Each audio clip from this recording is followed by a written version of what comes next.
Hello, mapagpalang araw po sa ating lahat mga kapatid. Ang ipapakita ko naman po dito ay ang pagpipintura sa loob ng cabinet. Kasi ang labas niyan ay QDA.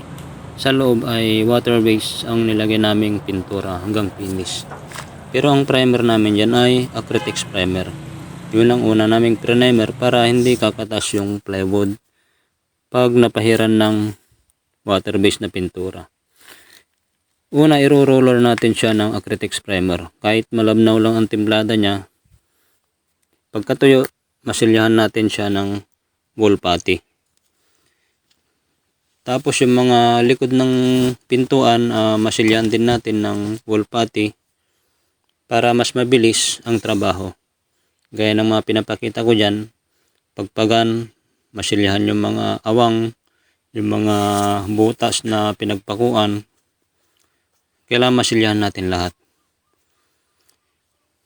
Batakan ng buo para maganda, kahit isang batak lang. Pero una gagawin natin ay masilyahan yung mga awang, yung mga butas. Pagkatapos batakan na ng buo. Pagkatuyo ay sasanderin na natin ng sander na electric. Pwede ring mano-mano. Gaya ng pinapakita ko dyan, ang mga loob ng cabinet naman ay ang cabinet na ito ay malalaki ang awang. Kaya ang minasilya ko diyan ay body filler para sa sobrang laki kasi ng awang. Pagka wall putty, bibitak-bitak lang pag malalaki ang awang. Kailangan body filler. Pero bago natin body filler, pahiran muna natin siya ng epoxy primer para kakapit yung masilya na body filler.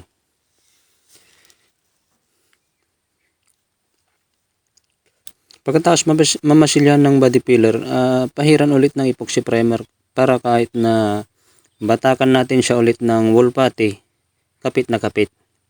Pero pagkapahid natin ng epoxy primer ay patuyin natin ng gusto kahit mga 5 oras bago natin patungan ng ibang masilya.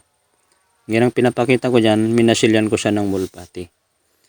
Pagkatuyo, kalipas ng 2 oras, pwede na natin siyang i-flat latex. 2 pasada.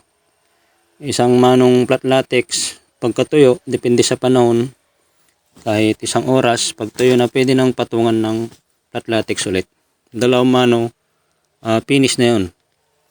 Bali, ang isusunod na natin dyan ay acrylic emulsion. Para hindi kapitan ng dumi, ang acrylic emulsion kasi ay maganda. Papakintabi niya yung loob ng cabinet. Pati yung loob ng cabinet, iniroller namin ng 2 mano. Ang pagpapahid dyan ay pahiran muna ng brush sa mga gilid bago natin i-roller ang loob ng cabinet. Ngayon ay maglalagay na kami ng acrylic emulsion. Bale, ang pagpapahid ng acrylic emulsion gaya din ng dati, pahiran yung mga gilid. Kaya bawat pahid natin, bago natin pahiran ay kailangan natin itong pasadaan ng liha na number 120 o 240 para makinis yung pagka-finish niya. Bago natin i-emulsion ay lihain natin bahagya. Huwag nating ididin yung liha. Matanggal lang yung mga kunting dumi-dumi na parang nasasalat natin sa kamay pagka hinihipo. Mabahagyang pagliliha lang. Tapos iro-roller na natin siya ng acrylic emulsion. Pagkatuyo nan, kahit kalating oras, patungan natin siya ulit ng acrylic emulsion para makintab yung pinatungan natin na flat latex. Kasi pag flat latex lang, kapitin ng dumi, kailangan nating i-acrylic emulsion. Kaya yan ang ginamit namin ay para hindi gaanong mabaho, kasi pag QDA ang loob ng cabinet, matagal matanggal yung amoy ng QDA. Kaya ang pinampinis namin dyan ay 2 manong flat latex saka 2 manong acrylic emulsion. Sana ay nakapagbigay ako ng konting kaalaman. Huwag niyong kalilimutang mag-like, share and subscribe. Maraming salamat po sa inyong lahat.